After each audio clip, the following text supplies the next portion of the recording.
Hello बच्चों, पिछली class में हमने राजपूत किंगडम के बारे में पढ़ा था। ठीक है, आज हम आगे बढ़ेंगे और जो अरब और टर्किश इन्वेजन हुए थे इंडिया में उसके बारे में देखेंगे, जो कि मैंने अर्ली में आपको पीरियड बताया था और फिर लेटर मेडिवल पीरियड बताया था। अब हम लेटर मेडिवल पीरियड की तरफ बढ़ रहे हैं। चलिए देखते हैं। तो लेटर मेडिवल पीरियड में अरब इन्वेजन आप देखोगे जो स्टार्ट होता है मोहम्मद बिन कासिम के साथ। हालांकि ये आप देखोगे अर्ली पीरियड में ही आ रहा है, लेकिन जब स्टैब्लिश होते होते ये पहुंच जाता है आपका लेटर मेडिवल पीरियड तक। मोहम्मद बिन कासिम के बारे में पढ़ते हैं। ये कौन था? एक इराक में एक गवर्नर था जिसका नाम था अल हजाजी। इसको याद करने की जरूरत नहीं है, बस समझ लो कहानी। एक इराक में एक गवर्नर है अल हजाज। उसने मोहम्मद बिन कासिम को भेजा इंडिया को क्या सोने की चिड़िया मानी जाती थी, हर कोई अटैक करना चाहेगा। तो इसने बोला कि तुम बेटा जाओ इंडिया की तरफ। और वो क्या होता है कि खलीफेट होती है। आप जब मुस्लिम उलेमा में एक चीज होती है खलीफेट होती है, मतलब जो है वो एक तरह से जितने मुस्लिम है उसका एक तरह से रिप्रेजेंटेटिव या हेड है खलीफ। ठीक है, बाद में ये चीजें खत्म हो गई, खलीफेट खत्म हो गई। उस समय जो खलीफ थे उनका नाम था वालिद। उनका परमिशन इसने लिया। इराक के गवर्नर ने बोला कि तुम जाओ। इसने परमिशन ले लिया खलीफ का, और खलीफा भी बोलते हैं उसको हिंदी में। और उसने सिंध को कॉन्कर कर लिया। मोहम्मद कासिम आया और सिंध का जो एरिया था उसको कॉन्कर कर लिया। तो प्रेजेंट डे जो पाकिस्तान का एरिया है वेस्टर्न फ्रंटियर पे देखोगे उसको इसने कॉन्कर कर लिया। ठीक है, अब मोहम्मद बिन कासिम ने दाहिर जो रूलर था सिंध का उसको बैटल ऑफ रीवार में हरा दिया था। एक रूलर था कहाँ का? सिंध का, उसका नाम था दाहिर। क्या नाम था? दाहिर। उसको इसने बैटल ऑफ रीवार में हरा दिया। किसने? मोहम्मद बिन कासिम ने। और उसने मुल्तान को सिटी ऑफ गोल्ड कहा था। किसने कहा था? मोहम्मद बिन कासिम ने। ठीक है, आप देखो ध्यान से देखोगे, मुल्तान पंजाब का एरिया, सिंध का एरिया, ये हमारे वेस्टर्न मार्जिन पे पड़ते हैं। ठीक है, जो पाकिस्तान से बॉर्डर सटा हुआ है उस मार्जिन पे पड़ते हैं। ठीक है, तो इसने मुल्तान को सिटी ऑफ गोल्ड कहा था। पहली बार जो जिजिया इंपोज हुआ था, देखिए इस्लाम की शुरुआत भी अभी कुछ दिन पहले ही हुई थी। ऐसा नहीं है कि इस्लाम बहुत पुराना था, इस्लाम भी शुरू हुआ था कुछ सालों पहले, मतलब आप समझ सकते हो लगभग 100 साल पहले स्टार्ट हुआ था। और कहीं ना कहीं उसका स्प्रेड काफी तेजी से इस्लाम जो स्प्रेड हुई थी। ठीक है, पहली बार नॉन मुस्लिम्स पे जिजिया लगाया गया था। जिजिया एक टैक्स था, जितने नॉन मुस्लिम्स हैं वो जिजिया पे करते थे। डिस्क्रिमिनेटरी टैक्स था कि जो सिर्फ नॉन मुस्लिम्स है वही पे करेंगे, मुस्लिम्स को नहीं देना होता था। जिजिया बोलते, जिजिया कर इसको। ठीक है, मोहम्मद बिन कासिम अल हजाज जो गवर्नर ऑफ इराक था उसका दामाद था। ठीक है, ये गवर्नर था, इसी ने, मैंने बोला ना कि जा बेटा जा, ये इसका दामाद था। तो अल हिजाज को So he dismissed him and sent to Mesopotamia as a prisoner where he was tortured to death. तो इसको मेसोपोटामिया भेज दिया गया था एज अ प्रिजनर और उसको वहां पे डेथ बाय टॉर्चर उसको फेस करना पड़ा था। ये इंपॉर्टेंट आपके लिए है नहीं, आपके लिए इंपॉर्टेंट क्या क्या चीजें हैं कि सबसे पहला कौन आया था? मोहम्मद बिन कासिम। उसने सिंध को जीता, किससे? दाहिर से, बैटल ऑफ रीवार में। ठीक है, और जिजिया पहली बार इंपोज किया गया नॉन मुस्लिम्स पे। ये इतना इंपॉर्टेंट है अभी तक आपके लिए। जो आर्ट ऑफ एडमिनिस्ट्रेशन है, एस्ट्रोनॉमी है, म्यूजिक है, painting, medicine and architecture were learned by Arabs from Indian and they spread astronomy, Indian philosophy and numerals to Europe. इन्होंने यहाँ पे बहुत सारी चीजें सीखी। इंडिया मतलब सिर्फ जो है इकोनॉमिकली प्रॉस्परस कंट्री नहीं थी, साथ में एक सीट ऑफ लर्निंग थी, पावर, मतलब यहाँ पे जो है ना एजुकेशन बहुत ज्यादा फोकस था। क्योंकि आप देखोगे Nalanda university, Takshashila university, Vikramshila university, यहाँ पे क्या थी कि बहुत सारी चीजें पढ़ाई जाती थी। बुद्धिस्ट स्क्रिप्चर के बारे में, वेदों के बारे में बहुत सारी चीजें पढ़ाई जाती थी। तो यहाँ पे इंडिया में एस्ट्रोनॉमी हो, फिलॉसफी हो, ये सारी चीजें बहुत चरम पे अपने थी उस टाइम पे। मतलब यहाँ जितना ज्यादा ग्रोथ था शायद दुनिया में कहीं नहीं था। तो अरब जो यहाँ आए थे उन्होंने इन सारी चीजों को सीखा था और कहीं ना कहीं यूरोप में इन सारी चीजों को का प्रचार किया था, एक तरह से कह सकते हैं आप। ठीक है, Mohammad bin Qasim did not spread his empire to India because of Guptas strong army. जो गुप्त वंश के बारे में हमने पढ़ा था उस टाइम पे उनकी स्ट्रॉन्ग आर्मी की वजह से मोहम्मद बिन कासिम क्या करता था, वो एक तरह से लुटेरा था। यहाँ आता था, जीतता था, वापस चला जाता था। यहाँ पे उसने कोई अपना स्ट्रॉन्ग होल्ड नहीं बनाया, कोई कैपिटल नहीं बनाया। क्यों? क्योंकि उसे डर था कि गुप्ता से वो नहीं लड़ पाएगा। ऑब्वियस सी बात है, वो घर से भी दूर था और यहाँ पे गुप्ता जो बहुत पावरफुल किंगडम थी उससे कैसे लड़ेगा।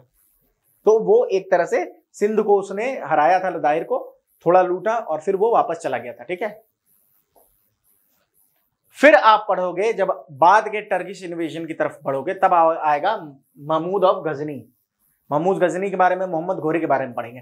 तो महमूद गजनी जो है ये 971 टू 1030 एडी। अब हम बढ़ रहे हैं ना धीरे धीरे। मैंने बताया था कि स्ट्रॉन्ग होल्ड कब होगा, जब लेटर आपको मेडिवल पीरियड आएगा, ठीक है।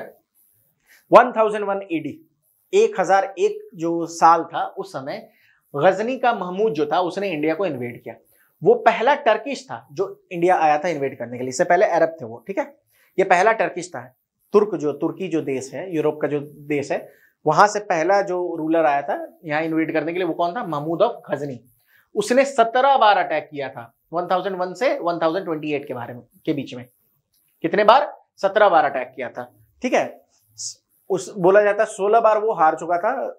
उसने फाइनली जो है 17वीं बार उसने इसको कैप्चर करा था, ठीक है। वो गजना जो है बार बार लड़ाई करता था यहाँ पे, और देखिए लड़ाई करता था, हार जाता था, लेकिन बहुत सारी चीजें लूट लेता था और वापस भाग जाता था घर अपने।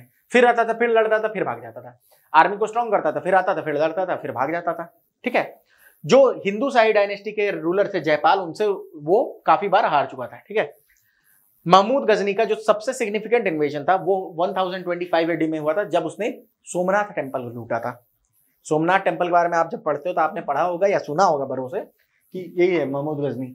इसने सोमनाथ टेम्पल को डिस्ट्रॉय करने की कोशिश की थी। बाद में हमारे इंडिपेंडेंस के बाद उसको फिर से रिस्टोर किया गया है, लेकिन फर्स्ट टाइम किसी ने सोमनाथ टेम्पल को अटैक किया था तो वो महमूद गजनी था, और इसने उसको लूटा भी था, ठीक है। चलिए, गजनी फाइनली 1030 में मर जाता है और मोहम्मद घोरी जो है वो केम अप, ठीक है। इसके बाद जो आता है उसका नाम है मोहम्मद घोरी, ठीक है। गजनी बार बार लड़ता है, यहाँ आता है। यहाँ इंपॉर्टेंट क्या क्या है कि ये 1001 एडी में अटैक करता है, 17 बार अटैक करता है, और ये जो जगह है गजना वहां बार बार भागते रहता है लेके यहाँ से वेल्थ। इसको सक्सीड कौन करता है? मोहम्मद घोरी। और अब पढ़ेंगे मोहम्मद घोरी के बारे में। ये तीसरा मुस्लिम रूलर था जिसने इन्वेड किया था इंडिया को, और ये मतलब अफगानिस्तान में एक एरिया है घोरी नाम से एक एरिया है वहां का। महमूद, इसका नाम क्या था देखिए, मोहम्मद ऑफ घोरी जगह है, इसका नाम मोहम्मद था, वहां से ये आया था। और इसके बारे में जब हम पढ़ेंगे तो हमें जो है तराइन के युद्ध के बारे में, पृथ्वीराज चौहान के बारे में पढ़ने को मिलेगा, ठीक है। तो देखेंगे ये है मोहम्मद घोरी, मतलब ऑब्वियसली AI इमेजेस है, ठीक है। अब किसी के पास कोई इमेज तो होगी नहीं ना, इसी तरह का माना जाता है, वो दिखता था। ये तीसरा है। पहले मैंने बताया मोहम्मद बिन कासिम के बारे में, ये देखिए मोहम्मद बिन कासिम आया, उसने जो है ये अरब था 739 में। बाद में महमूद ऑफ गजनी आया, ये दूसरा था। और तीसरा कौन बना? महमूद ऑफ घोरी, मोहम्मद घोरी भी बोल देते इसको। ये तीसरा मुस्लिम रूलर था जो जिसने इन्वेड किया था इंडिया को। 1175 में पहली बार इसने इन्वेड किया इंडिया को, और ये मतलब कि 1175 में इन्वेड किया था, लेकिन वही हाल था कि आता था और वापस चला जाता था। फाइनली एक इंपॉर्टेंट जो युद्ध हुआ था, पहला इंपॉर्टेंट युद्ध बोल सकते हैं इस लीनिएज में, इस जो मुस्लिम अटैक थी, बाहर के लोगों का जो अटैक था, उसमें पृथ्वीराज चौहान के खिलाफ इसने युद्ध लड़ा था 1191। मैंने पिछली वीडियो में ही बोला था आपको, 1191 में पहला बैटल ऑफ तराइन हुआ था।